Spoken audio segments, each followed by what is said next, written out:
Ella es más débil cada semana. Para octubre no se opondrá a nada. Él no sabía que yo estaba escuchando. Creía que me estaba envenenando, pero solo estaba forjando el arma que lo destruiría. Todo empezó una mañana de aniversario. El teléfono se iluminó con un tierno mensaje a las 9:47 de la mañana y, para las 9:49, mi matrimonio ya había empezado a colapsar.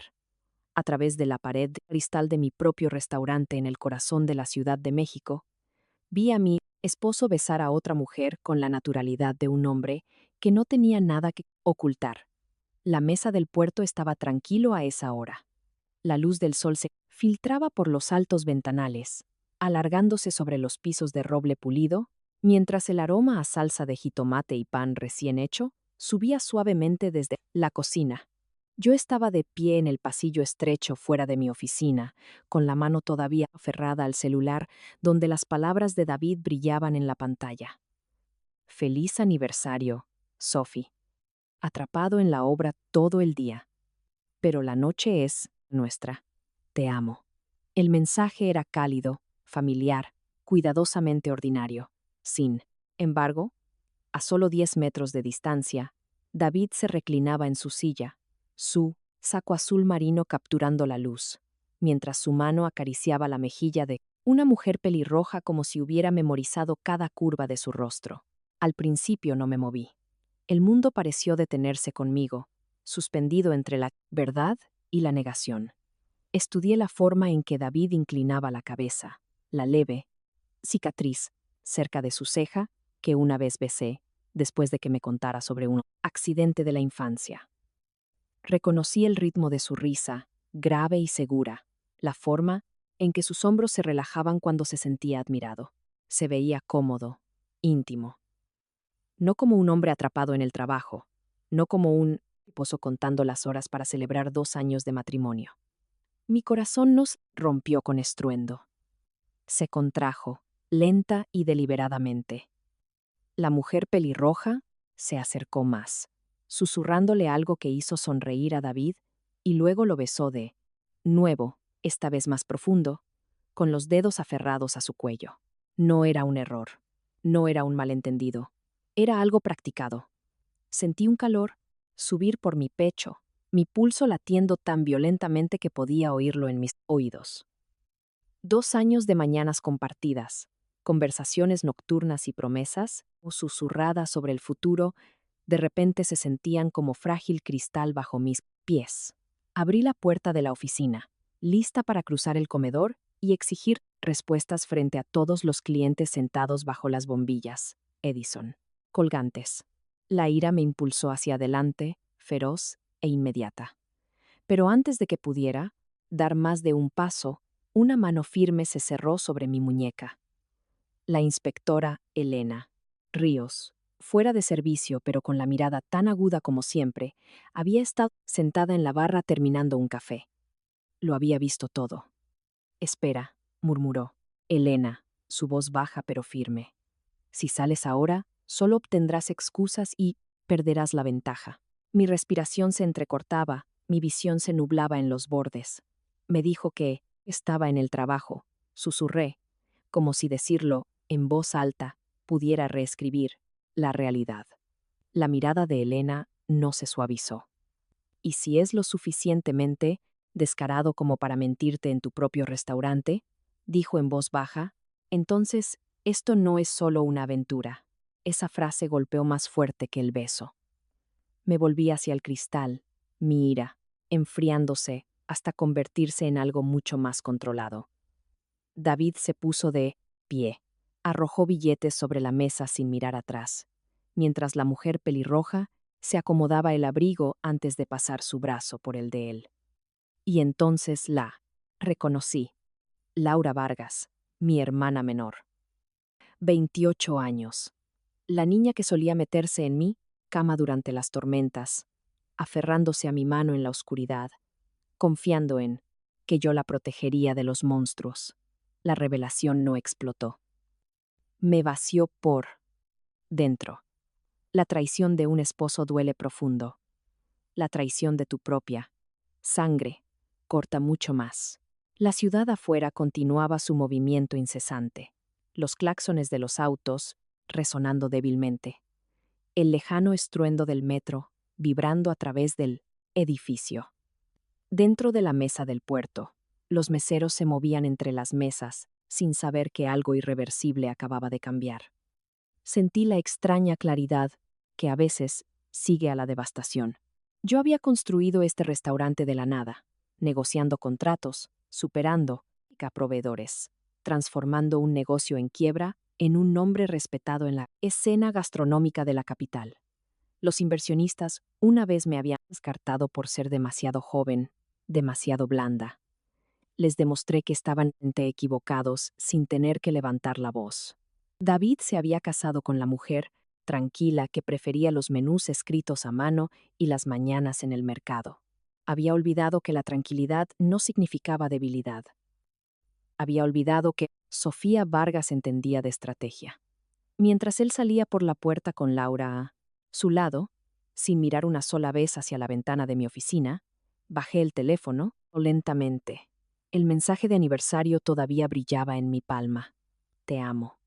Mis labios se curvaron, no en tristeza, no en perdón, sino en algo más frío y firme. Cálculo. No lo confrontaría hoy, no gritaría ni rogaría, recopilaría la verdad, como si fuera evidencia, pieza por pieza.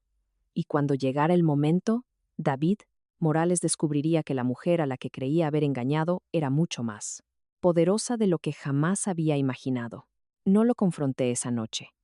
Conduje a casa con las manos firmes en el volante y la mente ya afilándose en una estrategia. Para cuando David cruzó la puerta a las 7:20 de la noche, con una botella de vino y una sonrisa ensayada, yo ya me había lavado la cara. Me había puesto un suave suéter de cachemira gris y había puesto la mesa como si nada en el mundo se hubiera fracturado. Me besó la mejilla ligeramente, cuidadoso, casi distraído. El tráfico estaba imposible, dijo, aflojándose la corbata, sus ojos pasando por encima de mí en lugar de mirarme a los ojos.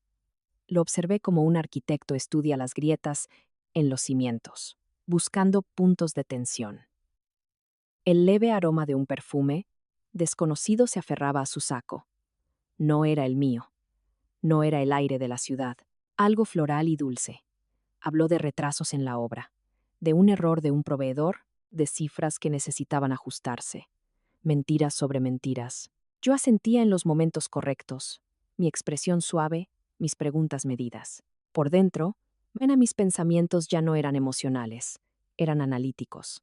Más tarde, cuando David se durmió poco después de las 10:30, con la respiración profunda y tranquila, yo yacía a su lado mirando el techo. 2 años de matrimonio, cientos de cenas compartidas, miles de palabras intercambiadas, confianza. Repetí la imagen de la mano de Laura descansando en su pecho, la intimidad sin guardias. Habría sido más fácil si solo fuera una traición de cuerpo. Pero Laura significaba infiltración, acceso. Alguien lo suficientemente cercano para obtener información, para conocer la evaluación de la mesa del puerto, mis contratos, mis planes de expansión. Giré la cabeza lentamente y miré a David en la oscuridad. El hombre con el que me casé había subestimado a la mujer a su lado. A las 12:15 de la madrugada, me deslicé de la cama en silencio y caminé hacia el estudio de David. La habitación olía a cuero y tinta de impresora, ordenada, masculina, diseñada para proyectar disciplina. Nunca antes había invadido este espacio. El matrimonio había hecho necesarios esos límites. Esta noche, la necesidad reescribía las reglas. Abrí primero el cajón del escritorio. Nada inusual. Planos de construcción, carpetas de impuestos del SAT, recibos. Mi pulso se mantuvo en calma. Luego, encendí su laptop. La solicitud de contraseña brilló. Dudé solo un segundo antes de teclear la mesa 2 años. Se abrió. Mi estómago no se revolvió. Había esperado su descuido. Y lo encontré. El escritorio estaba limpio, minimalista. Abrí su correo. Cientos de mensajes inundaron la pantalla.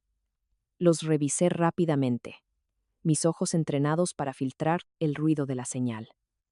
Entonces, un asunto de correo congeló mi mano. Discusión. Final de evaluación. El hilo de correo se remontaba a 4 meses. David y un nombre que reconocí de inmediato, Víctor Serrano, un inversionista de un fondo privado conocido por sus adquisiciones agresivas en todo el país. Los mensajes no eran casuales, eran estratégicos. Víctor escribió sobre un precio de compra potencial de 55 millones de pesos por la mesa del puerto. Una vez que se asegurara el control administrativo, la respuesta de David fue corta, calculada. Ella está cansada. Confía en mí. Una vez que los papeles estén firmados, será un proceso limpio. Sentí que el aire abandonaba mis pulmones lentamente, no en shock, sino en confirmación. Me desplacé más abajo. Borradores de un poder notarial. Un acuerdo de transferencia de negocio que nombraba a David Morales como la autoridad principal en la toma de decisiones en caso de incapacidad médica. Mi nombre, escrito pulcramente bajo líneas de firma que nunca había firmado. Fechas discutidas, plazos mencionados. Un mensaje de Víctor decía: debemos asegurarnos de que sea dócil antes del 4º trimestre. Los retrasos nos costarán influencia. David había respondido: déjamelo a mí. Me recliné en la silla, mis manos descansando ligeramente sobre el escritorio. La aventura no era una distracción. Era parte de la arquitectura, desestabilización emocional, aislamiento, socavar mi confianza. La presencia de Laura de repente tenía sentido estratégico. La influencia de una hermana tenía peso. La traición de una hermana creaba confusión. La confusión debilita la resistencia. Mi teléfono vibró en mi bolsillo. Un mensaje de Laura. Comemos mañana. Te extraño. La audacia casi me impresionó. Miré el mensaje durante varios segundos antes de responder. Claro que sí. Añadí un pequeño emoji de corazón y dejé el teléfono suavemente. No iba a reaccionar, iba a recopilar. Antes de apagar la laptop, busqué a Víctor Serrano. Los artículos aparecieron rápidamente. Adquisiciones hostiles, compras apalancadas, negocios absorbidos y desmantelados. Surgió un patrón.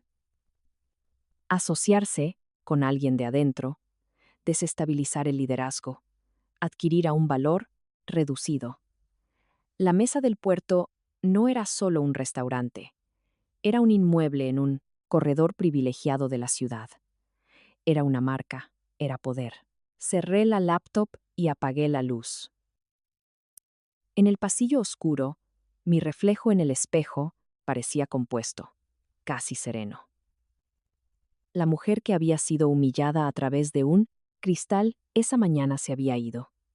En su lugar había alguien más frío, más claro. David creía que estaba orquestando una toma de control silenciosa. Víctor creía que estaba negociando con una esposa débil. Laura creía que estaba eligiendo la pasión sobre la lealtad. Ninguno de ellos entendía que Sofía Vargas acababa de entrar al mismo tablero de ajedrez y no tenía intención de perder. La enfermedad comenzó en noviembre, lo suficientemente sutil como para ignorarla, pero lo suficientemente persistente como para quedarse como una sombra. Al principio, culpé a las largas horas, luego a la presión de los planes, dicta de expansión y, finalmente, al invierno de la ciudad que parecía instalarse mis huesos sin permiso. Cada mañana me despertaba con un dolor agrio en el estómago, una ola de náuseas que alcanzaba su punto máximo justo después de mi primer sorbo de café. A las 9, me apoyaba en el mostrador de acero inoxidable de la cocina de la mesa del puerto, respirando para controlar el mareo, mientras los meseros fingían no notar que la dueña se aferraba al borde del punto. Mundo. David se había dado cuenta, por supuesto. Había estado atento, demasiado atento. Insistía en prepararme el café cada mañana, apareciendo en la cocina con una sonrisa amable y una taza preparada exactamente como a mí me gustaba. Leche de almendras, sin azúcar, el vapor subiendo como una ofrenda silenciosa. «Trabajas demasiado», murmuraba, pasando su pulgar por mi muñeca. «Déjame cuidarte». Recuerdo lo reconfortada que me sentí una vez con esa frase. Ahora, en retrospectiva, el recuerdo tenía un sabor metálico. Las náuseas empeoraron durante 3 meses. Para enero, había perdido peso sin intentarlo. Mis clavículas más afiladas bajo las blusas de seda. Mi energía, reducida a hilos a media tarde. Mi médico me hizo análisis de sangre, perfiles, tiroideos, marcadores de estrés. Todo volvió a la normalidad. Quizás sea ansiedad. Sugirió el médico amablemente. Quizás agotamiento. Asentí, aceptando la explicación, porque era más fácil que imaginar algo deliberado. Había confiado menos en mi cuerpo que en mi esposo. No fue una revelación dramática lo que lo cambió todo. Fue un detalle. Mañana, a principios de febrero, bajé las escaleras en silencio después de darme cuenta de que había olvidado mi teléfono arriba. David estaba de pie junto a la isla de la cocina, de espaldas a mí, sosteniendo un pequeño frasco marrón entre los dedos. Lo inclinó sobre mi taza de café y lo agitó ligeramente. Un líquido, transparente, se deslizó en el café oscuro sin resistencia. Tapó el frasco rápidamente y lo guardó en su bolsillo justo cuando yo entré a la vista. «Buenos días», dijo suavemente, levantando la taza hacia mí con la misma calidez practicada. «Te ves pálida. Bebe esto antes de irte». Tomé la taza. Incluso me la llevé a los labios, pero no tragué. En cambio, inhalé.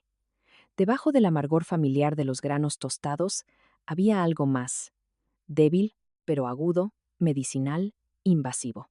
Le sonreí y dejé la taza junto al fregadero.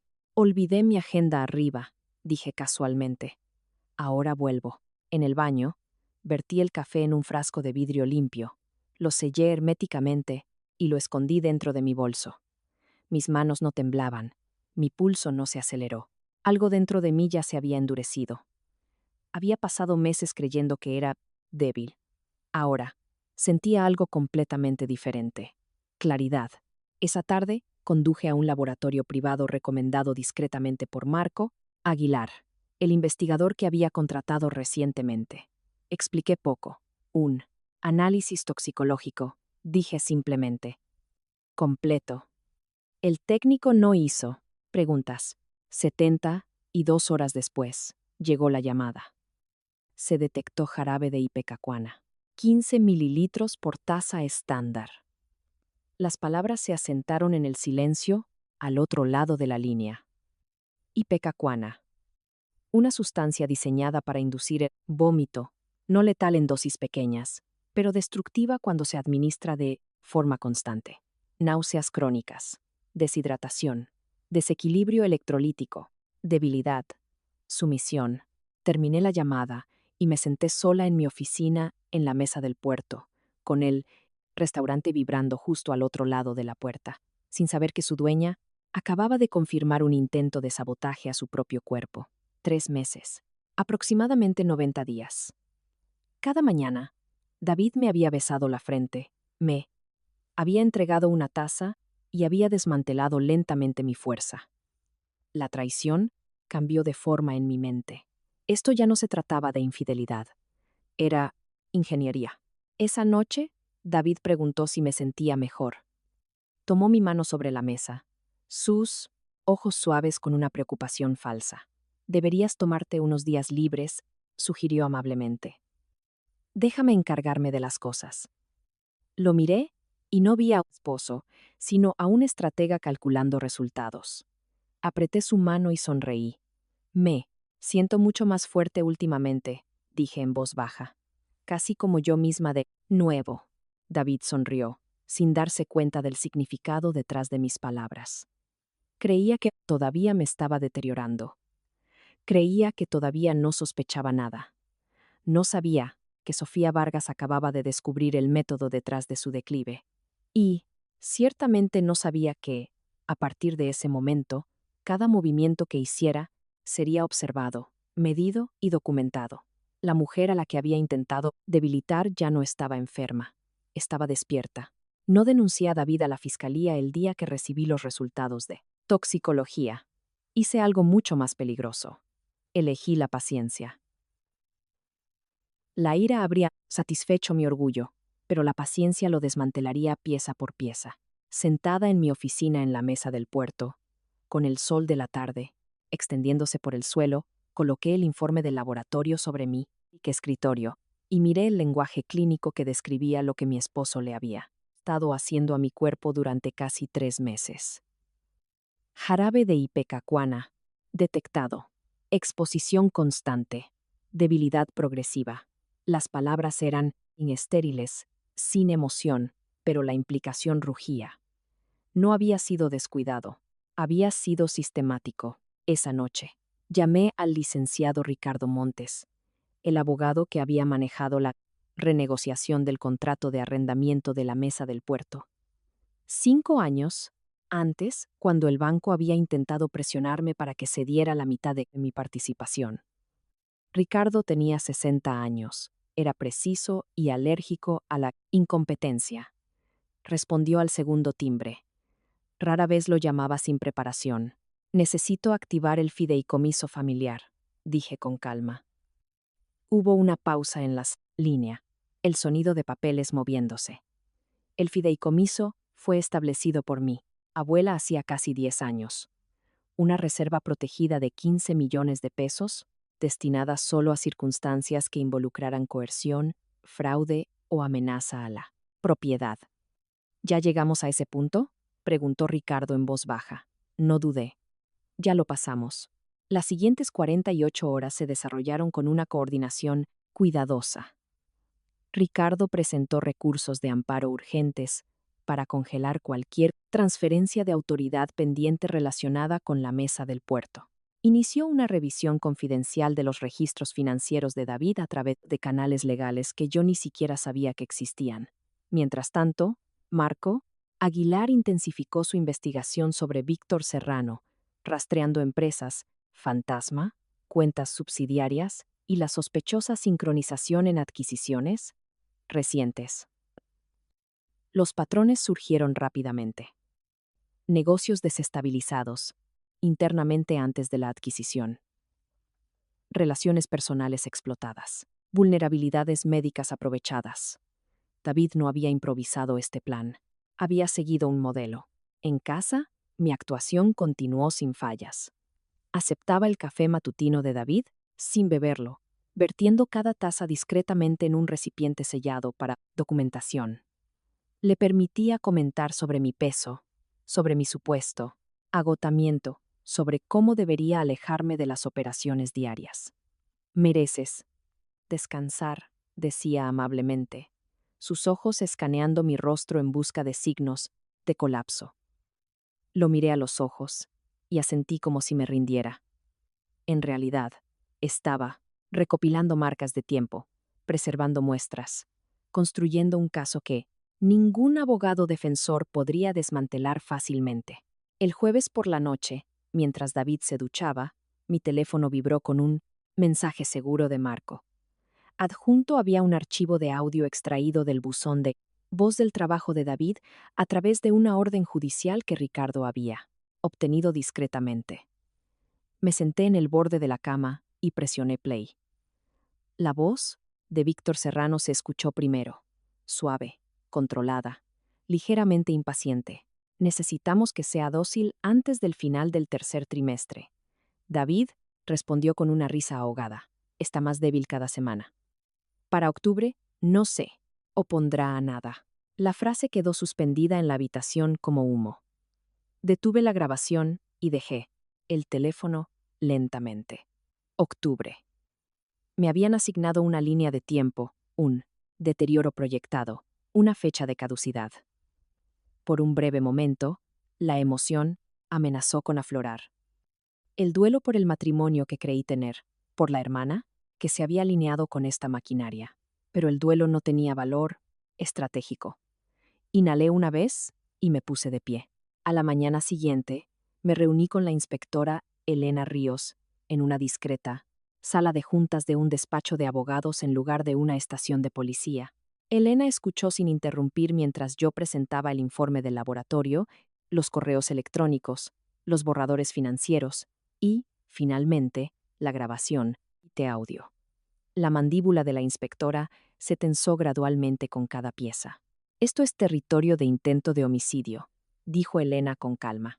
Asentí. Lo sé.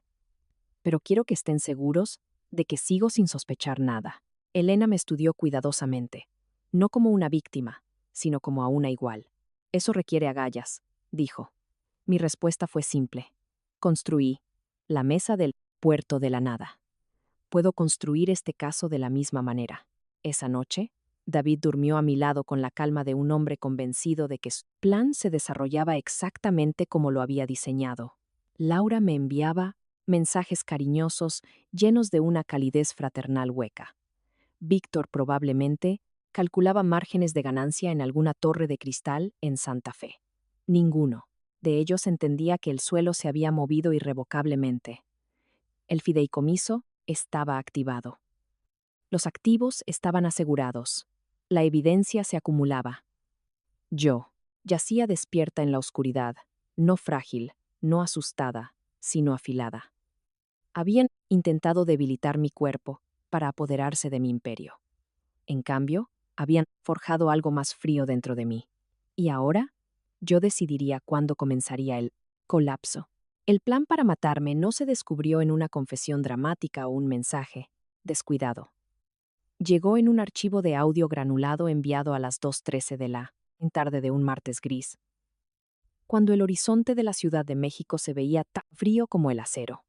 Estaba sentada sola en mi oficina, el zumbido de la mesa del puerto filtrándose débilmente a través de las paredes, y presioné play sin saber que lo que estaba a punto de escuchar redibujaría por completo los límites de mi matrimonio. La voz de Víctor Serrano llegó primero, nítida e impaciente, el tono de un hombre acostumbrado a la obediencia. El cronograma debe ser firme. Las demoras aumentan el riesgo. David respondió, más bajo, controlado, inquietantemente. Tranquilo. El 31 de octubre funciona. Ella siempre se queda hasta tarde esa noche para cerrar después del servicio de cena de Halloween. Hubo una pausa, luego el sonido de papeles moviéndose. ¿Qué hay de los testigos?, preguntó Víctor. La respuesta de David fue inmediata. No habrá ninguno. Me aseguraré de que esté sola. No respiré durante varios segundos. La grabación continuó. Una tercera voz entró, áspera, incierta. Este asunto de la válvula de gas, si tiene una fuga, demasiado grande, alguien podría salir herido. David exhaló bruscamente. Ese es el punto. Solo aflójala lo suficiente para que se acumule lentamente. Parecerá un mantenimiento defectuoso en un edificio antiguo. Un trágico accidente. El seguro cubre el resto. Siguió un silencio, pesado y deliberado. Luego Víctor de nuevo. Y una vez que ella no esté, la transferencia es automática. La mesa del puerto pasa a una autoridad conjunta. Vendemos en 90 días. Salida limpia. Detuve el audio. La habitación no dio vueltas. No grité. Algo mucho más peligroso se apoderó de mí. La claridad afilada hasta convertirse en una cuchilla. La aventura había sido estratégica. El envenenamiento había sido calculado, pero esto era la finalidad. Una explosión diseñada y programada para una noche festiva, cuando las velas parpadean y la música enmascara los sonidos mecánicos. David no solo me quería debilitada, me quería borrada. Fuera de mi oficina, un mesero se rió de algo trivial. Un vaso tintineó contra un mostrador. La vida continuaba, sin saber que su eje se había inclinado. Marco Aguilar había conseguido la grabación a través de un informante que se había sentido incómodo con el acuerdo. El hombre contratado para manipular la línea de gas había dudado. Había grabado una reunión para tener una palanca, quizás para sobrevivir. Marco se había movido rápidamente una vez que sintió la gravedad del asunto. Reproduje las líneas críticas una vez más, grabando el tono de David en mi memoria. No había vacilación en su voz, ni un temblor de duda, solo logística. Halloween, 31 de octubre. Faltaban 3 semanas. Me recliné lentamente en mi silla, mirando el techo donde unas tenues manchas de humedad trazaban formas abstractas. David había elegido el simbolismo sin darse cuenta. Máscaras, disfraces, ilusión. Creía que estaba orquestando el acto final de una actuación en la que yo interpretaba a la esposa desprevenida. Creía que la explosión se leería como una desgracia trágica, un fallo desafortunado en una estructura antigua. Creía que heredaría la compasión. Había calculado mal. Esa noche, cuando David regresó a casa a las 6:45, parecía relajado, casi eufórico. Me besó la mejilla, preguntó por las reservaciones para el evento de Halloween, mencionó a un posible inversionista que podría asistir. Sus ojos buscaron en mi rostro, midiendo sutilmente mi debilidad. Sonreí con una calidez silenciosa y le dije que la asistencia ya estaba casi al máximo. Incluso sugerí que invitara a sus amigos. Cuantos más testigos, mejor, pensé en privado. Cuanto más documentada esté la noche, más claro será el contraste cuando todo se desmorone. Después de la cena, David salió al balcón para atender una llamada. Lo seguí en silencio, deteniéndome justo dentro de la puerta donde el cristal amortiguaba el sonido, pero no del todo. Capté fragmentos. Está listo. Solo confírmala. Ora, ella estará allí, sola. Su silueta contra las luces de la ciudad parecía serena, decidida, convencida de la victoria. Regresé al apartamento antes de que se diera la vuelta. Mi corazón no se aceleró. El miedo se había transformado en algo estructurado, casi arquitectónico. Si David quería un accidente escenificado, yo le daría un escenario. Si quería testigos, yo se los proporcionaría. Si creía que la línea de gas estaría comprometida, yo me aseguraría de que no lo estuviera. Más tarde esa noche, contacté a la inspectora Elena Ríos con 3 palabras. Esto escaló. Elena llegó en menos de una hora, escuchando la grabación en el silencio de mi cocina, su expresión endureciéndose con resolución profesional. Nos moveremos con cuidado, dijo. Dejaremos que crea que la válvula está floja. Controlaremos la línea de forma remota. Recopilaremos cada pieza. Asentí una vez, 3 semanas. Eso era todo lo que David creía que necesitaba para terminar con mi vida y reclamar mi imperio. 3 semanas eran más que suficientes para que Sofía Vargas convirtiera su diseño en evidencia, su arrogancia en confesión y su certeza en colapso. Él había elegido la fecha. Yo elegiría el final. No desmantelé la línea de gas. La reforcé, la fortifiqué y luego instalé, silenciosamente, una segunda capa de control que David nunca anticiparía. 3 días después de escuchar la grabación, me reuní con un ingeniero industrial, retirado, llamado Daniel Herrera, en la penumbra de la cocina de la mesa del puerto después de cerrar. Las luces superiores proyectaban largas sombras sobre los mostradores de acero. Daniel examinó la válvula principal detrás de la estufa con desapego profesional, pasando la mano por la tubería, donde él, contratista de David, ya había aflojado ligeramente la conexión. Era sutil, peligroso, intencional. Me quedé a su lado sin inmutarme. La necesito segura, dije con calma, y necesito poder cerrarla de forma remota. Para la medianoche, Daniel había instalado un sistema de cierre motorizado, oculto, vinculado a una aplicación segura en mi teléfono, un guardián silencioso, incrustado en la infraestructura que David pretendía usar como arma. La válvula original aflojada fue documentada minuciosamente por la unidad forense de Elena, antes de ser ajustada. Fotografías, mediciones, marcas de tiempo, todo preservado. La ilusión de vulnerabilidad permanecería, pero la amenaza misma había sido neutralizada. David creía que estaba diseñando un desastre. En realidad, había construido un escenario controlado. En los días siguientes, perfeccioné la actuación. Anuncié públicamente que la Mesa del Puerto organizaría una elaborada cena de Halloween el 31 de octubre, una velada temática con mesas a la luz de las velas, menús de degustación de temporada y un cierre tardío para invitados privados. Animé a David a invitar a posibles inversionistas para celebrar los planes de expansión. Él respondió con visible satisfacción, como si yo estuviera acelerando sin saberlo su cronograma. Laura me enviaba mensajes de texto con frecuencia, alternando entre afecto, fraternal y curiosidad estratégica sobre el evento. Respondía a cada mensaje con calidez, incluso sugiriendo que Laura asistiera. Si querían una audiencia, yo se la proporcionaría. Mientras tanto, Elena coordinaba una vigilancia discreta. Agentes encubiertos estarían presentes como invitados. Marco Aguilar dispuso que las comunicaciones de Víctor Serrano fueran monitoreadas bajo fundamentos legales en expansión y vinculados a la conspiración financiera. El licenciado Montes preparó declaraciones juradas selladas que detallaban el intento de envenenamiento y los documentos de transferencia fraudulentos. Cada pieza encajó en su lugar con una precisión silenciosa. Mi papel requería la mayor disciplina.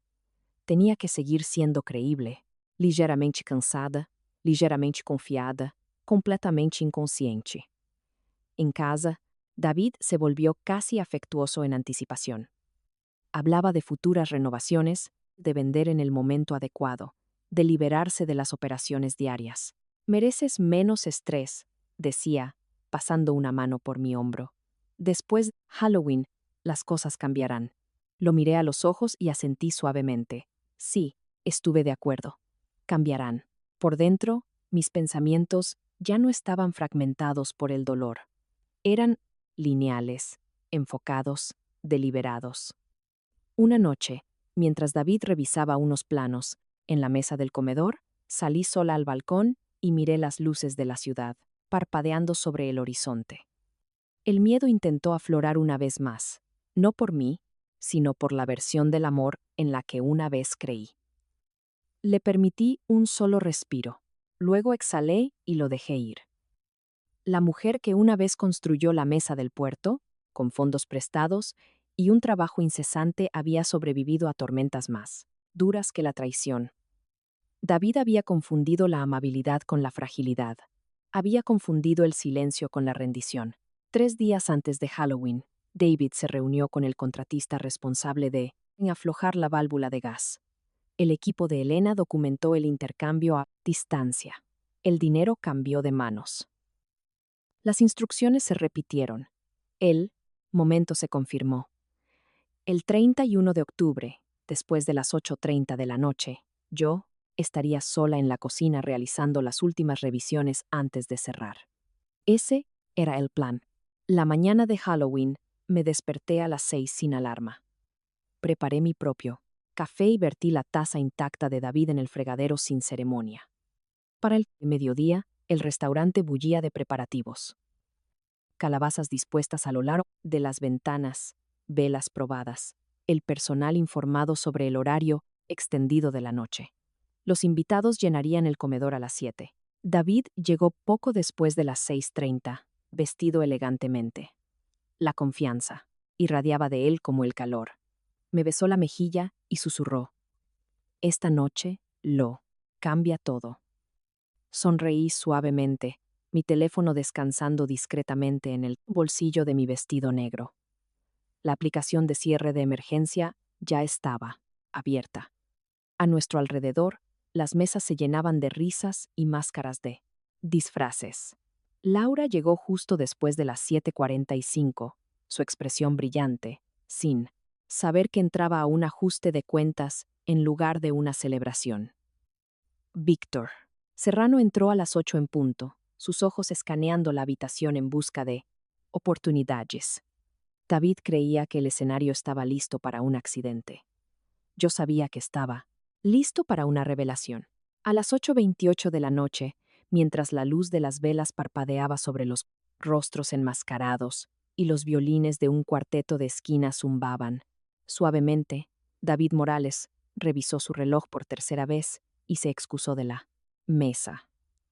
Lo vi moverse por el comedor con una certeza silenciosa. La confianza de un hombre que se acerca al acto final de un plan que creía impecable.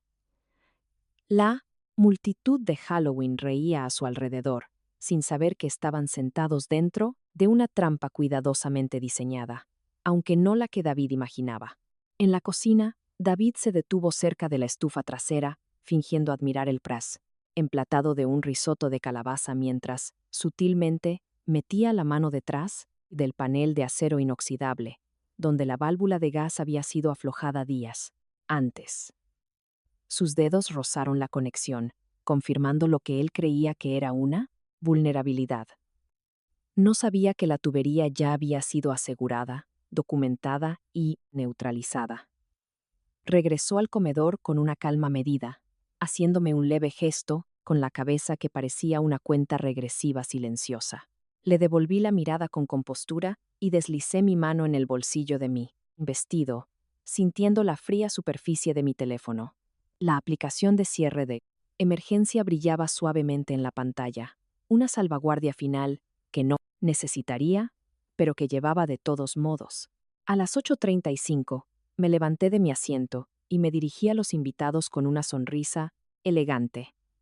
Gracias por celebrar con nosotros esta noche, comencé, mi voz clara y firme. Antes del postre, me gustaría compartir algo personal sobre la mesa del puerto y su futuro. La mandíbula de David se tensó ligeramente. Un parpadeo de confusión cruzó su rostro. Víctor Serrano se reclinó en su silla, observando. La sonrisa de Laura vaciló. La incertidumbre se apoderó de sus ojos. Hice una seña discreta hacia él, otro extremo de la sala.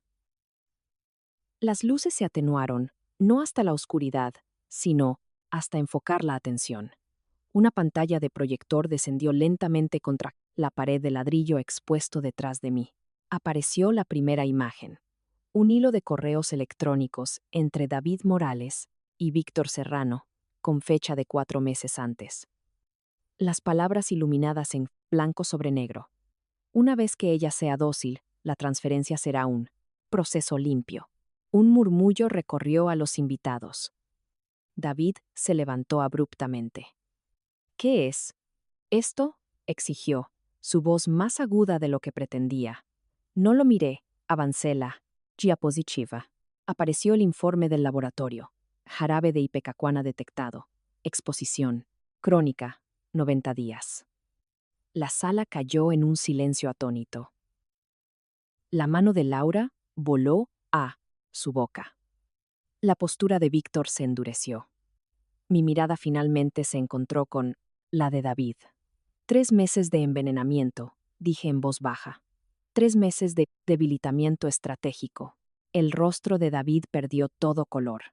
Esto es absurdo, espetó. Pero su voz se quebró bajo el peso de la evidencia.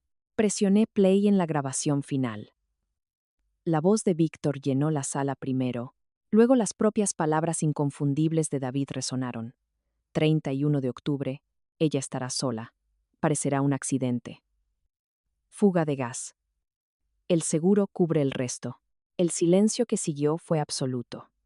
Antes de que David pudiera moverse, antes de que Víctor pudiera formular una excusa, la inspectora Elena Ríos se adelantó, desde una mesa cercana, su placa brillando bajo la luz de las velas. David Morales, queda usted detenido por tentativa de homicidio, conspiración para cometer fraude y lesiones calificadas. Agentes ministeriales surgieron sin problemas de entre la multitud, sus manos, firmes pero controladas. Laura comenzó a llorar, su máscara cayendo al suelo sin que nadie lo notara. Víctor intentó mantener la compostura, pero sus ojos delataron un cálculo que se desmoronaba en pánico. David me miró fijamente mientras las esposas se cerraban alrededor de sus muñecas. Me tendiste una trampa, siseó. Negué con la cabeza lentamente. No, David, lo hiciste tú solo. Afuera, las sirenas atravesaron la noche de la ciudad. Luces rojas y azules, reflejándose en las ventanas del restaurante como cristales rotos. Los invitados susurraban con incredulidad mientras los agentes escoltaban a David y Víctor hacia la puerta. Laura permaneció sentada, temblando, atrapada entre la lealtad y la consecuencia. Yo me quedé sola en el centro del comedor. No triunfante, no rota, sino resuelta. El escenario que David había construido para mi destrucción se había convertido en el escenario de su revelación. Él había planeado una explosión. En su lugar, la verdad había detonado. El juzgado se sentía más frío que el invierno que esperaba afuera, aunque era solo mediados de diciembre cuando Sofía Vargas tomó asiento en la primera fila, con las manos pulcramente dobladas en su regazo, una postura compuesta que enmascaraba el largo camino recorrido. El juicio había durado 3 semanas, cada día revelando otra capa del engaño calculado de David, cada pieza de evidencia reforzando lo que yo ya sabía desde el momento en que elegí la estrategia sobre la ira. El jurado no había necesitado mucho tiempo. La verdad, cuando se estructura cuidadosamente, rara vez lo necesita. David estaba de pie en el banquillo de los acusados con un traje gris que ya no transmitía la autoridad que una vez creyó tener. Sus hombros ligeramente encorvados, su confianza reemplazada por algo quebradizo. Víctor Serrano está sentado a 2 asientos de distancia, con una expresión controlada pero vacía. La arquitectura del poder reducida a la intención expuesta. Al otro lado del pasillo, Laura evitaba mi mirada por completo. Su presencia era más silenciosa, ahora disminuida no aún por el castigo, sino por la comprensión. La voz del juez Ramírez cortó limpiamente el silencio de la sala. Los cargos fueron leídos de nuevo, cada palabra aterrizando con un peso deliberado. Tentativa de homicidio, asociación delictuosa, fraude, lesiones calificadas por envenenamiento. El lenguaje era formal, clínico. Pero yo todavía podía escuchar, en el eco de la voz de David en esa grabación, la calma certeza con la que habías planeado mi muerte. El contraste se asentó en mi pecho, no como dolor, sino como distancia. Cuando se dictó la sentencia, no hubo una reacción dramática. 12 años sin libertad condicional durante los primeros 8. Una restitución financiera superaba los 9 millones de pesos. La restauración total de los derechos, propiedad de la Mesa del Puerto. Víctor recibió 8 años, junto con la inhabilitación permanente para ocupar cargos ejecutivos en el país. El caso de Laura se desarrolló de manera diferente. Su cooperación había reducido sus cargos, pero las consecuencias permanecían. Libertad condicional. Testimonio obligatorio. Una vida recalibrada por decisiones que no podía deshacer. No sonreí, no lloré.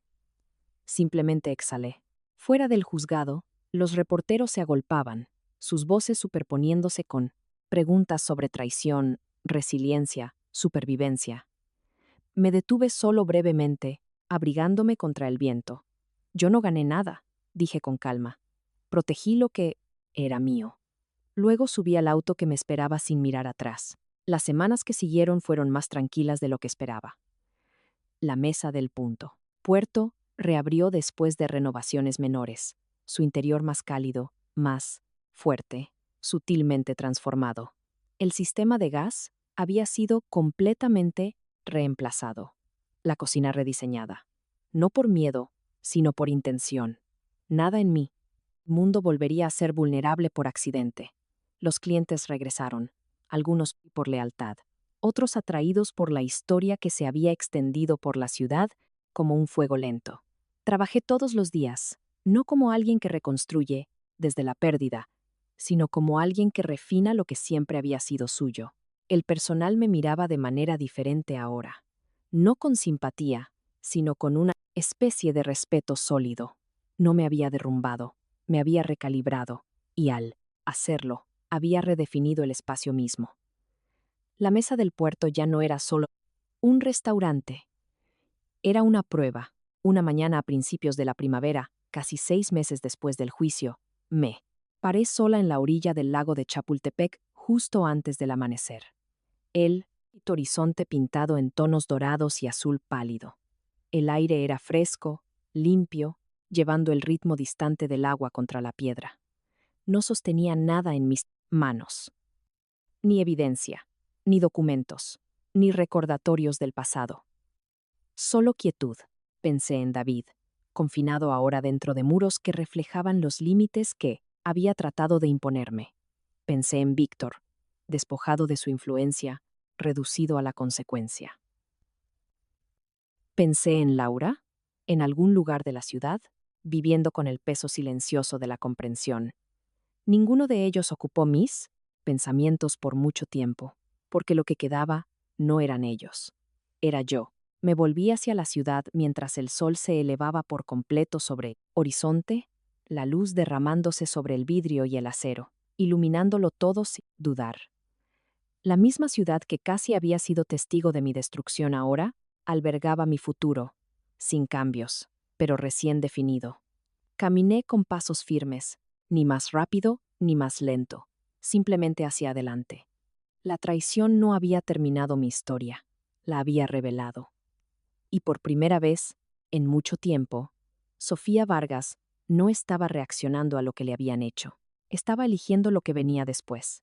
Desde una perspectiva psicológica, esta historia no es solo sobre traición, es sobre poder, percepción y conciencia. Los expertos en dinámicas de relaciones a menudo enfatizan que la manipulación rara vez comienza con un daño obvio. Comienza con un control sutil y la erosión gradual de la confianza de una persona. El punto de inflexión de Sofía no fue la venganza, sino la claridad. Pasó de reaccionar emocionalmente a observar estratégicamente, y ese simple cambio le permitió recuperar el control. En muchos casos reales, la diferencia que entre ser una víctima y convertirse en un superviviente radica en la documentación, la paciencia y el momento oportuno. Sofía no ganó porque fue más fuerte en su ira. Ganó porque fue más fuerte en su disciplina. Esa es la lección más profunda aquí. La conciencia es protección y la evidencia es poder. Si esta historia te impactó, tómate un momento para apoyar el canal con un me gusta y suscribiéndote. Y ahora quiero saber tu opinión. ¿Tú habrías actuado por impulso esa misma mañana? ¿O habrías tenido la sangre fría para esperar, planear? Cuéntamelo en los comentarios.